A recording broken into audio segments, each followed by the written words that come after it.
Saudara di dalam Yesus Kristus, selamat datang dalam ibadah pada pagi hari ini.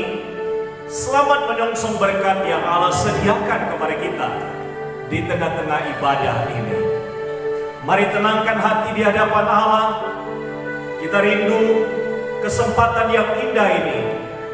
Setiap kita, setiap keluarga, setiap saudara dan saya akan mengalami Tuhan di tengah-tengah ibadah ini. Haleluya.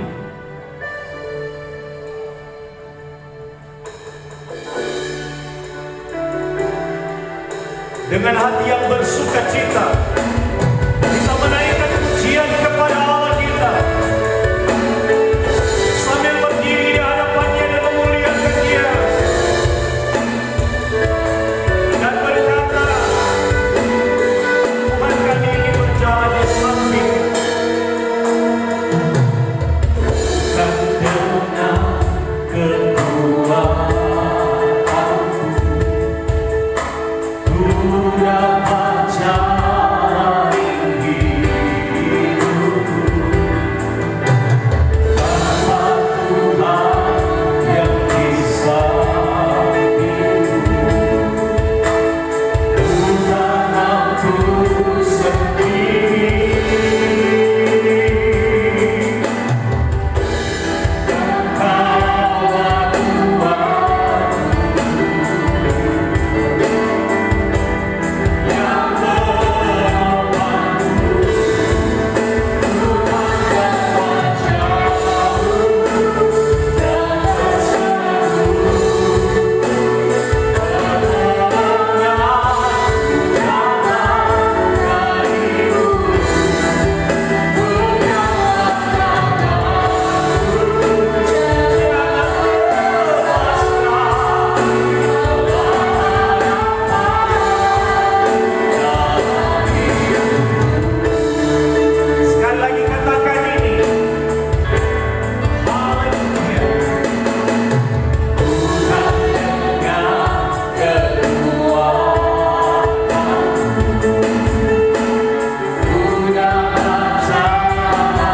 memohonkan kelayakan daripadamu di dalam ibadah ini, menyucikan, melayakkan dan menguruskan kami, sehingga kami boleh berkenan kepada Engkau, boleh berkenan menerima berkat-Mu, boleh berkenan untuk menikmati kehadiran-Mu di tengah-tengah ibadah ini. Karena ibadah ini datangnya dari pihak Tuhan yang menciptakan langit dan bumi, dan yang tidak pernah meninggalkan kesetiaan tangannya, yang memberkati dari kekal sampai kekal, dan yang melimpahi kami dengan berkat. Ibadah ini berlangsung di dalam pertolongan Allah Bapa, Putra, dan Roh Kudus. Amin. Disilakan duduk Bapak Ibu. Nats firman Tuhan yang mendahului khotbah terdapat di dalam Ulangan pasal 33. Ayatnya yang ke-26 sampai dengan ayatnya yang ke-27. Demikian firman Tuhan. Tidak ada yang seperti Allah, hai Yesyurun. Yesyurun adalah Israel. Ia berkendaraan melintasi langit sebagai penolongmu, dan dalam kejayaannya melintasi awan-awan. Allah yang abadi adalah tempat perlindungan, dan di bawahmu ada lengan-lengan yang kekal. Ia mengusir musuh dari depanmu dan berfirman, punahkan. Haleluya. Sekalipun banyak kesulitan, tantangan yang digambarkan sebagai musuh bagi kita, tapi Allah kita adalah Allah yang memberi kepada kita kemenangan. Setiap hari Ia menyediakan kepada kita kekuatan yang luar biasa untuk kita menikmati kekuatan di dalam Dia. Mari kita bertepuk tangan bersama-sama dan bersorak bagi namanya. Haleluya. Dia yang berkarya dan ajaib, yang bekerja meskipun musuh di depanku, rintangan berhadap langgar, kau sungguh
Haleluya, haleluya.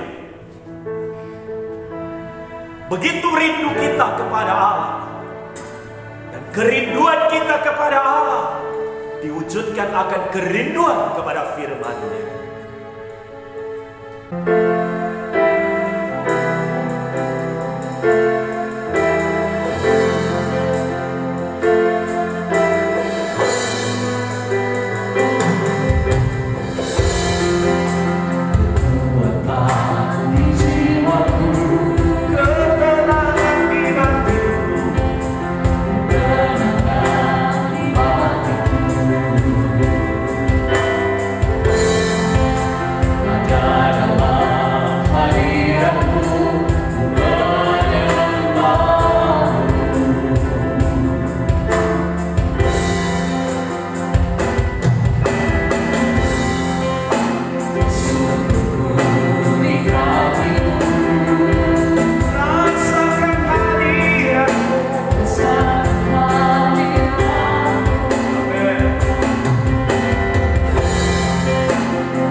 Ya Tuhan, kini saatnya kami hendak mendengar firman-Mu.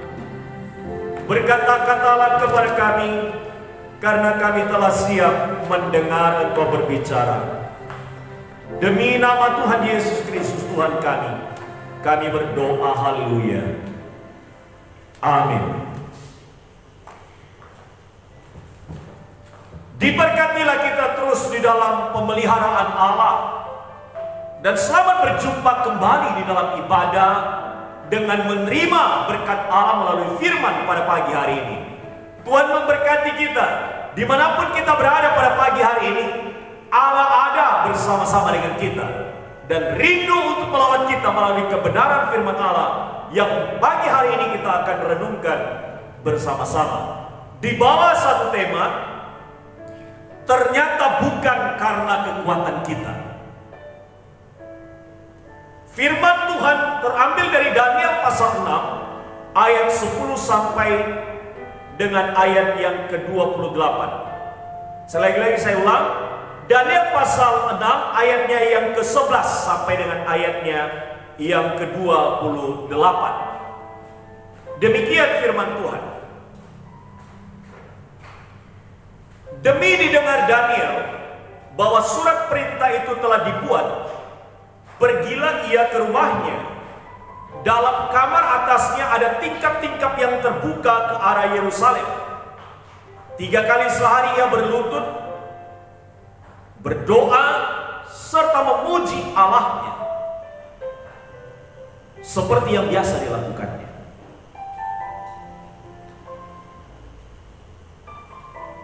Lalu orang-orang itu gegas masuk dan mendapati Daniel sedang berdoa dan bermohon kepada Allahnya. Kemudian mereka menghadap raja dan menanyakan kepadanya tentang larangan raja. Bukankah tuanku mengeluarkan suatu larangan supaya setiap orang yang dalam 30 hari menyampaikan permohonan kepada salah satu dewa atau manusia kecuali kepada tuanku ya raja akan dilemparkan ke dalam gua singa? Jawab raja, perkara ini telah pasti menurut undang-undang orang Media dan Persia yang tidak dapat dicabut kembali. Lalu kata mereka kepada raja, Daniel salah seorang buangan dari Yehuda tidak mengindahkan tuanku ya raja, dan tidak mengindahkan larangan yang tuanku keluarkan. Tetapi 3 kali sehari ia mengucapkan doanya. Setelah raja mendengar hal itu, maka sangat sedihlah ia, dan ia mencari jalan untuk melepaskan Daniel. Bahkan sampai matahari masuk ia masih berusaha untuk menolongnya. Lalu bergegas-gegaslah orang-orang itu menghadap raja serta berkata kepadanya, ketahuilah ya raja, bahwa menurut undang-undang orang Media dan Persia tidak ada larangan atau penetapan yang dikeluarkan raja yang dapat diubah. Sudah itu raja memberi perintah. Lalu diambillah Daniel dan dilemparkan ke dalam gua singa. Berbicaralah raja kepada Daniel, Allahmu yang kau sembah dengan tekun, dialah kiranya yang melepaskan engkau. Maka dibawalah sebuah batu dan diletakkan pada mulut gua itu. Lalu raja mencap itu dengan cincin meterainya dan dengan cincin meterai para pembesarnya, supaya dalam hal Daniel tidak dibuat perubahan apa-apa. Lalu pergilah raja ke istananya dan berpuasalah ia semalam-malaman itu. Ia tidak menyuruh datang penghibur-penghibur dan ia tidak dapat tidur. Pagi-pagi sekali ketika fajar menyingsing, bangunlah raja dan pergi dengan buru-buru ke gua singa. Dan ketika ia sampai dekat gua itu, berserulah ia kepada Daniel dengan suara yang sayu. Berkatalah ia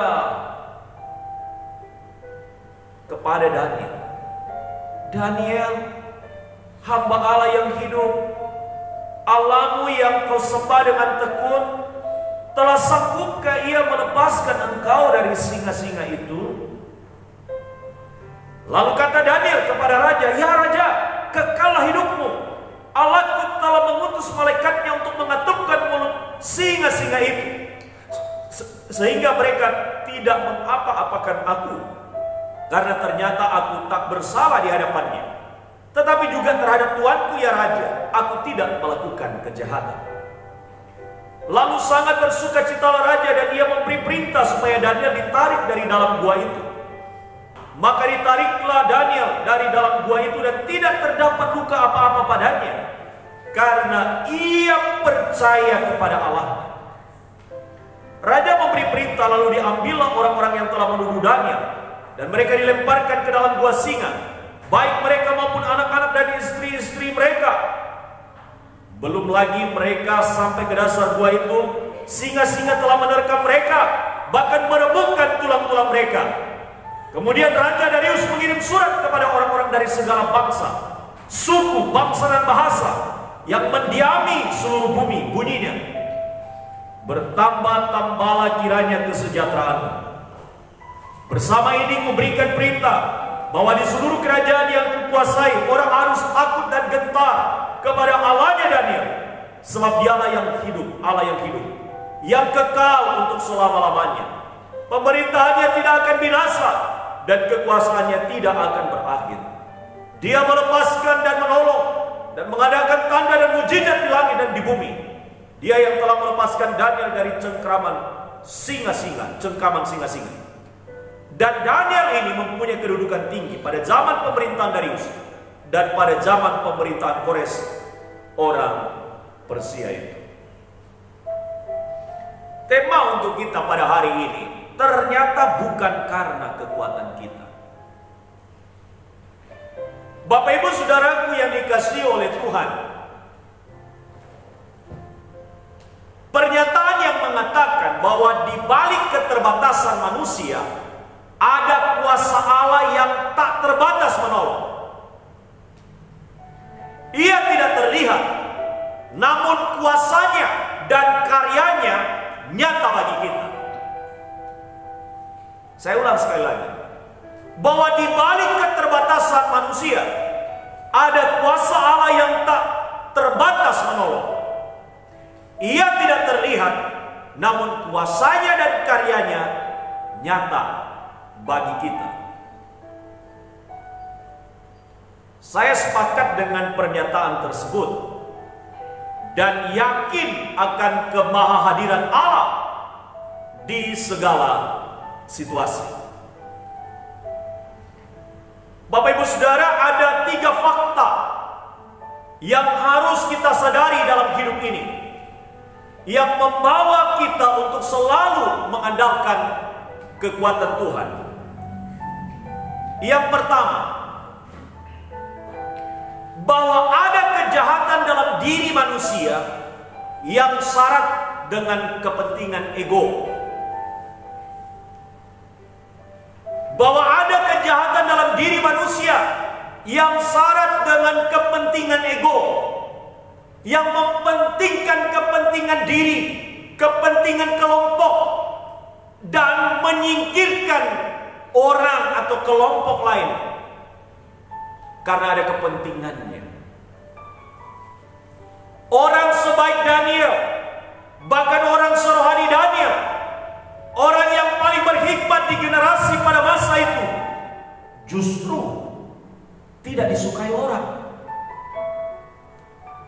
Itulah fakta hidup. Dan hal ini bukan hal baru. Kadang-kadang kita menjadi orang baik, menjadi orang yang rohani, justru banyak musuhnya. Kadang-kadang kita ingin berlaku benar, ingin berlaku adil, ingin berlaku jujur, ada yang terganggu. Dan ini bukan hal yang baru. Peristiwa yang terjadi kepada Daniel adalah gambaran kepada kita bahwa setiap ada masalah, kita harus bersikap seperti Daniel. Apa yang dilakukan oleh Daniel? Di ayat 11, ketika rancangan jahat dari teman-teman sekerjanya yang menganggap dia sebagai saingan bagi mereka, yang harus disingkirkan karena dia orang yang rohani, orang yang sangat dipercaya oleh Raja Darius, orang yang memiliki hikmat yang luar biasa. Tapi ini yang diterima oleh Daniel dari mereka. Apa reaksi Daniel? Adakah perlawanan? Adakah reaksi? Adakah dia melaporkan teman-temannya kepada raja? Karena dia mempunyai akses secara khusus, sekalipun membahayakan dirinya, dia tidak melakukannya. Yang pertama-tama dilakukan oleh Daniel ialah di ayat 11 dikatakan bahwa ia berlutut, bahwa ia berdoa, dan bahwa ia memuji Allah ketika dia diperhadapkan dengan keadaan yang akan menempatkan dia pada posisi yang membahayakan nyawanya. Ayat 11 di pasal 6. Demi didengar Daniel bahwa surat perintah itu telah dibuat, pergilah ia ke rumahnya. Dalam kamar atasnya ada tingkap-tingkap yang terbuka ke arah Yerusalem. 3 kali sehari ia berlutut berdoa serta memuji Allahnya seperti yang biasa dilakukannya. Perintah itu sengaja sengaja dirancang, dibuat oleh orang pesaing-pesaing yang tersaingi, yang merasa disaingi oleh kehadiran Daniel. Mereka membuat sebuah aturan bahwa kalau dalam 30 hari ada seseorang pribadi menyembah kepada dewa atau kepada pribadi yang lain selain menyembah kepada Raja Darius, maka orang tersebut harus dibuang ke dalam gua singa. Sasaran aturan itu hanya ditujukan sebenarnya kepada Daniel seorang. Oleh karena Daniel menyembah kepada Allahnya, oleh karena Daniel tidak menyembah kepada manusia, oleh karena Daniel tidak menempatkan manusia sebagai sesembahannya, dan itulah sebabnya dia dijerat oleh teman-temannya. Tanpa disadari oleh raja-raja pun menandatangani aturan yang telah dibuat tersebut, sehingga mengikat dan tidak dapat diubah. Terdapat di dalam Daniel pasal 6 ayat 8. Semua pejabat tinggi kerajaan ini, semua penguasa dan wakil raja, para menteri dan bupati telah mufakat supaya dikeluarkan kiranya suatu penetapan raja dan ditetapkan suatu larangan agar barang siapa yang dalam 30 hari menyampaikan permohonan kepada salah satu dewa atau manusia kecuali kepada tuanku ya raja, maksudnya Raja Darius, maka ia akan dilemparkan ke dalam gua singa. Lihatlah reaksi Daniel yang ditampilkan. Ia tidak mereaksi rancangan jahat dari rekan-rekannya, yang justru rekan-rekannya itu adalah menjadi rekan-rekan di dalam istana raja. Ayat 12. Lalu orang-orang itu bergegas-gegas masuk dan mendapati Daniel sedang berdoa dan bermohon kepada Allahnya. Kemudian mereka menghadap raja dan menanyakan kepadanya tentang larangan raja. Bukankah tuanku mengeluarkan suatu larangan supaya setiap orang yang dalam 30 hari menyampaikan permohonan kepada salah satu dewa atau manusia kecuali kepada tuanku ya raja akan dilemparkan ke dalam gua singa? Jawab raja, perkara ini telah pasti menurut undang-undang orang Media dan Persia yang tidak dapat dicabut kembali. Lalu dengan sukacita mereka berkata begini. Lalu kata mereka kepada raja, Daniel salah seorang buangan dari Yehuda tidak mengindahkan tuanku ya raja, dan tidak mengindahkan larangan yang tuanku keluarkan, tapi 3 kali sehari ia mengucapkan doanya. Tujuan utama dari peraturan ini dibuat adalah untuk menjerat Daniel, menyingkirkan melalui suatu kelicikan terstruktur. Hanya Daniel seoranglah yang diincar oleh aturan tersebut. Bukankah ini tidak adil? Hanya Daniel seoranglah yang diincar oleh aturan itu. Namun Daniel justru mengambil waktu bukan untuk memprotes, bukan untuk datang meminta sebuah kebijakan kepada raja, tapi dia datang kepada Allahnya yang disembahnya. Bukankah itu seringkali kadang-kadang terlupakan oleh kita? Persoalan-persoalan yang datang kepada kita dan diperhadapkan dan mungkin barangkali membahayakan nyawa kita. Saudara, kita mestinya datang sama seperti Daniel. Datang kepada Allah yang kita sembah, yang kita lakini. Dia tahu persis bahwa Allah yang dia sembah tidak pernah berdiam diri atas persoalannya. Orang-orang yang dekat pada Tuhan mereaksi segala sesuatu dengan cara Tuhan. Sedangkan orang tanpa Tuhan selalu mengandalkan kehebatannya sendiri. Keangkuhan hidup adalah ketidakbergantungan pada Tuhan. Tapi tidak demikian dengan Daniel. Dia sadar betul bahwa kekuatannya terletak pada Tuhan. Kekuatan seseorang terletak pada Tuhan, tetapi juga terletak pada ketenangannya di situasi apapun. Kedekatan Daniel dengan Tuhan memberikan kepadanya sebuah ketenangan di dalam batinnya untuk menghadapi kelicikan yang ada di sekitarnya.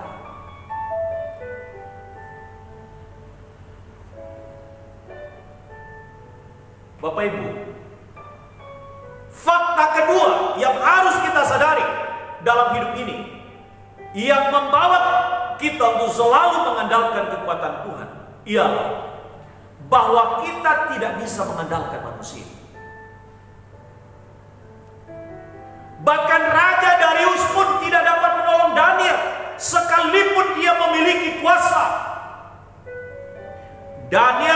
sangat mengenal dan menjadi orang kepercayaan Raja Darius pun tidak dapat menolongnya dalam situasi yang justru membahayakan nyawanya. Ini fakta. Karena itu jangan pernah andalkan siapapun dalam dunia ini. Jangan andalkan diri sendiri. Jangan andalkan pikiran kita. Jangan andalkan kemampuan kita. Jangan mengandalkan harta kita. Jangan mengandalkan akses kita. Jangan mengandalkan jaringan kita. Berjaringlah, berjejaringlah dengan Allah. Dekatlah dengan Allah. Dialah yang paling menjadi andalan kita. Karena ketika engkau bersandar kepada manusia, satu kali manusia tempat engkau bersandar menjadi tidak mampu lagi, engkau tidak akan berdaya. Pada waktu engkau bersandar pada kekuatan uang, engkau akan kemudian kehilangan pegangan kekuatan ketika uang tidak ada lagi padamu. Ketika engkau mengandalkan orang-orang yang hebat, orang-orang hebat itu sudah tidak ada lagi, engkau tidak mempunyai daya dan kekuatan lagi. Karena itu andalkanlah Allah dalam segala bentuk apapun, sama seperti yang Daniel lakukan. Bahwa kita tidak bisa mengandalkan manusia. Ayat 15. Setelah raja mendengar hal itu, maka sangat sedihlah ia, dan ia mencari jalan untuk melepaskan Daniel. Bahkan sampai matahari masuk, ia masih berusaha untuk menolongnya. Lalu bergegas-gegaslah orang-orang itu menghadap raja serta berkata kepadanya, "Ketahuilah ya raja, bahwa menurut undang-undang orang Media dan Persia, tidak ada larangan atau penetapan yang dikeluarkan raja yang dapat diubah. Bahkan raja dari dirinya dan hukum yang dibuatnya untuk melakukan sesuatu pada larangan tersebut, justru telah menghantar Daniel untuk membuang Daniel akhirnya ke gua singa." Pasal 6 ayat 17. Sesudah itu raja memberi perintah, lalu diambillah Daniel dan dilemparkan ke dalam gua singa. Kadang menyakitkan situasi itu. Tapi Daniel sebagai orang yang dekat dengan Allah, tidak pernah ada kepahitan terhadap dirinya. Tidak pernah ada kepahitan kepada Raja Darius atas perlakuannya. Bapak Ibu Saudara, mari kita lihat situasi di masa pandemi ini. Orang-orang yang bergantung pada kekuatannya sendiri menjadi rontok. Mereka yang selama ini menggantungkan harapannya pada kekuatan ekonominya diguncang dalam masa pandemi ini. Orang-orang yang sebelumnya hidup hanya untuk konsumerisme, untuk kesenangan sesaat, sekarang dibatasi dan tidak dapat berbuat banyak. Bahkan situasi ekonomi dunia mengalami keterpurukan di masa pandemi ini. Tidak terkecuali orang-orang Kristen dan juga gereja-gereja mengalami dampak besar yang memukul dengan berat ekonomi mereka. Tapi saya mau katakan, hal itu boleh terjadi kepada kita. Hal itu bisa saja terjadi dan kita alami. Tapi hal yang pasti ialah bahwa Allah tidak pernah meninggalkan engkau dalam situasi yang sedemikian. Kalau Dia ada, itu cukup bagi kita. Kalau Dia hadir, itu cukup bagi kita. Kita memuji Tuhan. Orang-orang yang berharap kepada Tuhan akan tetap bertahan dalam situasi sesulit apapun. Fakta yang ketiga yang harus kita sadari dalam hidup ini, yang membawa kita untuk selalu mengandalkan kekuatan Tuhan, ialah bahwa hanya Tuhan saja yang dapat kita andalkan. Daniel pasal 6 ayat 17b berkata demikian. Berbicara raja kepada Daniel, "Allahmu yang kau sembah dengan tekun, Dialah kiranya yang melepaskan engkau." Pernyataan ini keluar dari mulut Raja Darius yang berkeyakinan bahwa Allah yang disembah Daniel akan sanggup melepaskan Daniel. Begitu kuat keyakinan Raja Darius akan pertolongan Allah bagi Daniel. Ayat 18, maka dibawalah sebuah batu dan diletakkan pada mulut gua itu. Raja mencap itu dengan cincin meterainya dan dengan cincin meterai para pembesarnya, supaya dalam hal Daniel tidak dibuat perubahan apa-apa. Sesuatu yang luar biasa dikerjakan di hati Raja Darius bahwa ia begitu peduli pada keselamatan dan nyawa Daniel. Inilah yang dilakukan ayat 19. Lalu pergilah raja ke istananya dan berpuasalah ia semalam-malaman itu. Ia tidak menyuruh datang penghibur-penghibur dan tidak dapat tidur. Pagi-pagi sekali ketika fajar menyingsing bangunlah raja dan pergi dengan buru-buru ke gua singa. Bapak Ibu, ia sangat berharap ada keajaiban besar terjadi pada Daniel, sekalipun hal itu tipis kemungkinannya dalam pikirannya. Ayat 21. Dan ketika sampai dekat gua itu berserulah ia kepada Daniel dengan suara yang sayu. Berkatalah ia kepada Daniel, Daniel, hamba Allah yang hidup, Allahmu yang kau sembah dengan tekun, telah sanggupkah ia melepaskan engkau dari singa-singa itu? Haleluya. Lihatlah jawaban Daniel yang menggambarkan tentang bahwa Allah itu adalah Allah yang selalu nyata berkarya bagi setiap orang yang berharap akan Dia. Katakan amin. Ia mengerjakan menurut kehendaknya dan maksudnya, sesuatu yang tak terpikirkan oleh manusia, namun Allah bekerja. Sungguh-sungguh ajaib dan luar biasa cara kerja Tuhan. Lihat ayat berikutnya, ayat 22. Lalu kata Daniel kepada raja, ya raja, kekalah hidupku.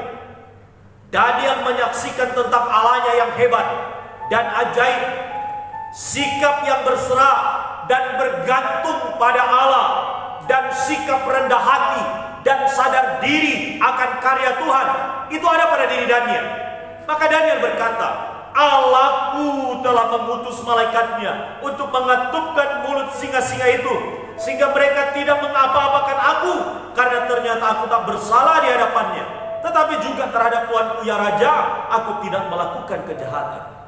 Lalu sangat sukacitalah raja, dan ia memberi perintah supaya Daniel ditarik dari dalam gua itu. Maka ditariklah Daniel dari dalam gua itu, dan tidak terdampak luka apa-apa padanya, karena ia percaya kepada Allahnya. Garis bawah itu, karena ia percaya kepada Allahnya. Sekali lagi, karena ia percaya kepada Allahnya. Kepercayaan Daniel diganjar dengan keselamatan. Kepercayaan Daniel diganjar dengan kehidupan yang terpelihara. Kepercayaan Daniel diganjar dengan pemeliharaan sempurna dari Allah. Karena itu jangan pernah ragu. Orang yang ragu dalam hidupnya tidak dapat apa-apa. Dan lihatlah fakta kejahatan. Tidak ada kejahatan yang abadi. Kelicikan, rancangan kejahatan akan dikalahkan oleh kebenaran.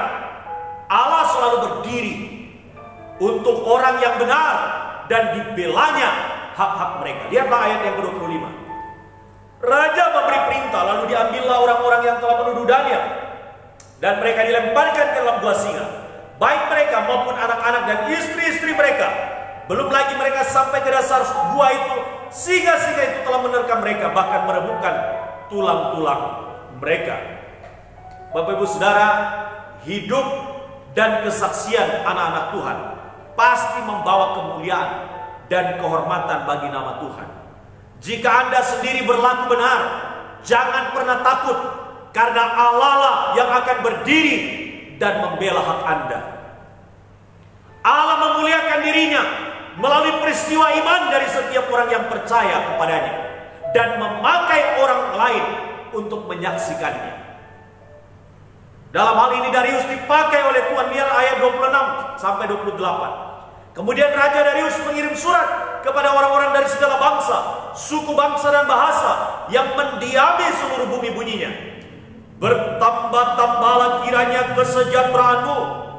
Bersama ini kuberikan perintah bahwa di seluruh kerajaan yang kukuasai, orang harus takut dan gentar kepada Allahnya Daniel, sebab Dialah Allah yang hidup, yang kekal untuk selama-lamanya.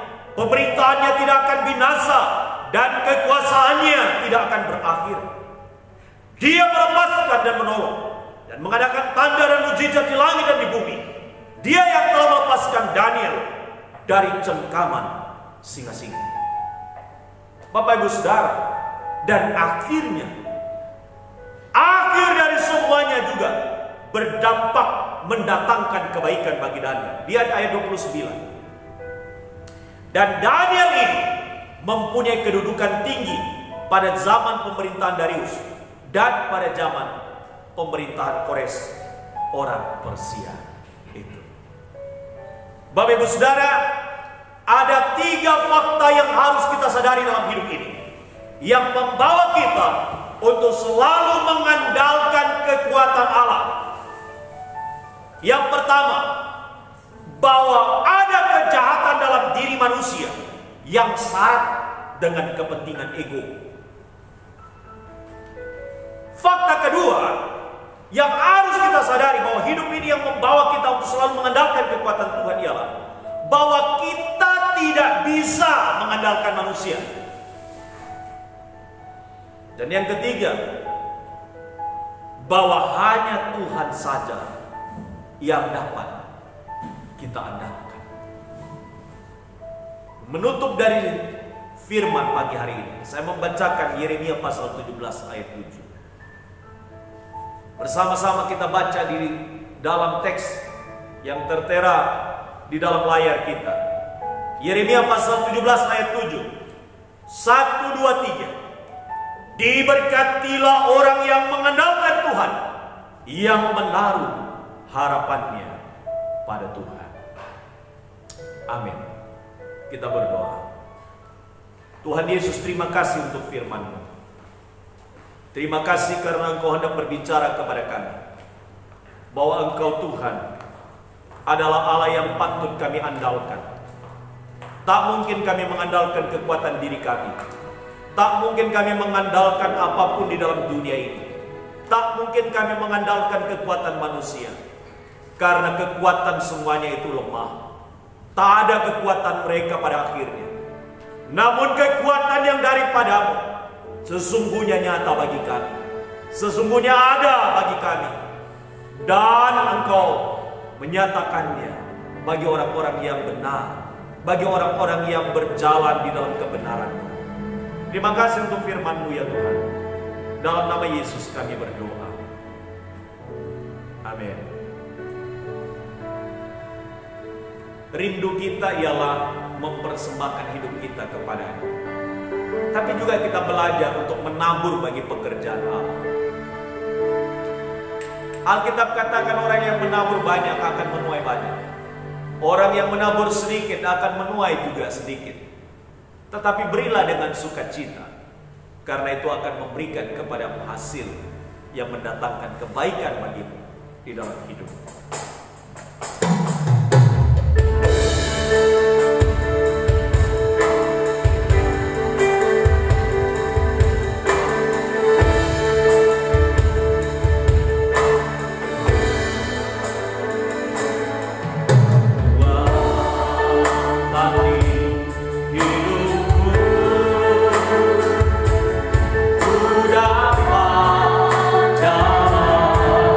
Yesus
Tuhan memelihara setiap pribadi. Tuhan memberkati setiap orang yang bersama-sama di dalam ibadah pada pagi hari ini. Tuhan memberkati seluruh umat-Mu yang memahami betul keadaan mereka adalah Engkau, dan Engkau berilah kepada mereka sesuai dengan kebutuhan mereka. Anugerahkan kepada mereka damai dan sejahtera-Mu. Berilah kepada mereka keadaan yang baik di hari-hari ini, dan kiranya Tuhan melindungi mereka dari segala yang jahat. Engkau mengawal hidup keluar masuk mereka. Engkau menganugerahkan kebaikan atas segala pekerjaan dan rumah tangga mereka. Engkau memberi rezeki kepada mereka sesuai dengan kemurahan-Mu, dan Engkau membuka jalan-jalan berkat bagi mereka. Engkau menghiburkan mereka ketika mereka susah. Ketika mereka sedih, ada Engkau bagi mereka. Ketika mereka lelah, Tuhan beri kekuatan bagi mereka. Ketika mereka kekurangan, Engkau memberi kepada mereka kecukupan. Tuhan berkasih karunialah kepada mereka. Tuhan, di masa pandemi ini ada banyak pergumulan-pergumulan dari umat.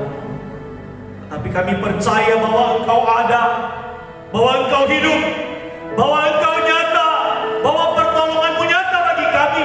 Sama seperti Daniel, ketika tidak ada alasan untuk berharap, dia berharap kepada-Mu, dan orang yang berharap kepada-Mu tidak Engkau kecewakan.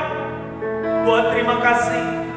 Tuhan, berkati kota kami, berkati bangsa kami, berkati negara-negara di dunia ini dengan pergumulan-pergumulan yang ada. Tuhan, kami juga berdoa bagi hamba-hamba-Mu di GKIM.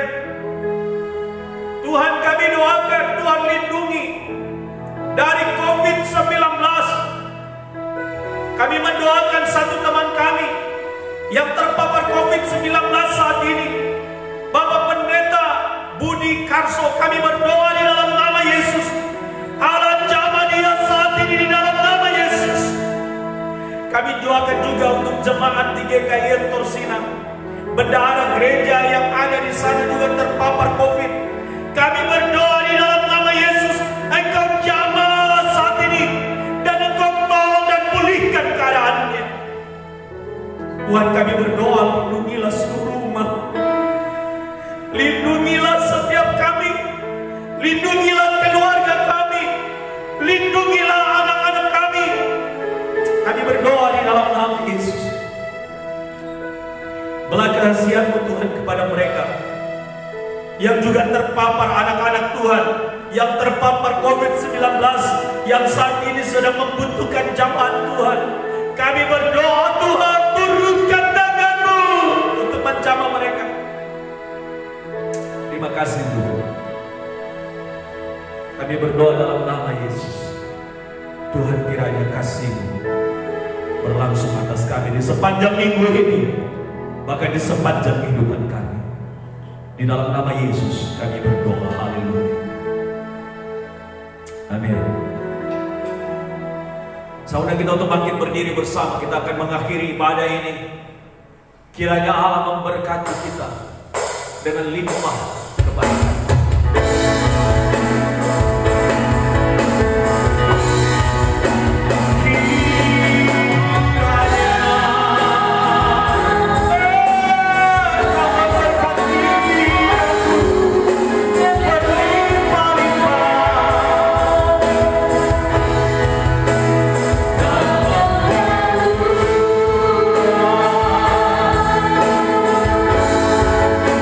Nah,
memberkatkan saya dan terimalah berkat dari Tuhan.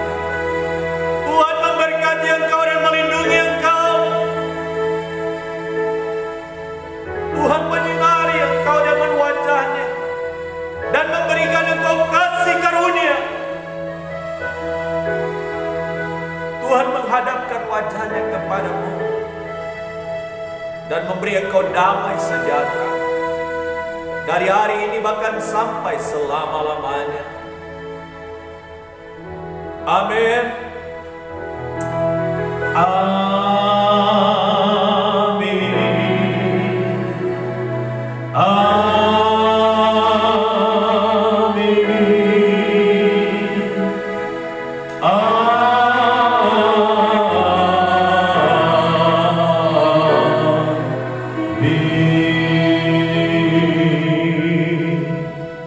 Silakan duduk dan bersaat teduh sejenak.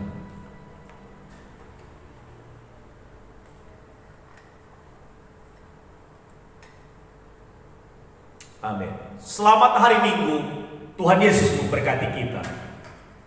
Amin.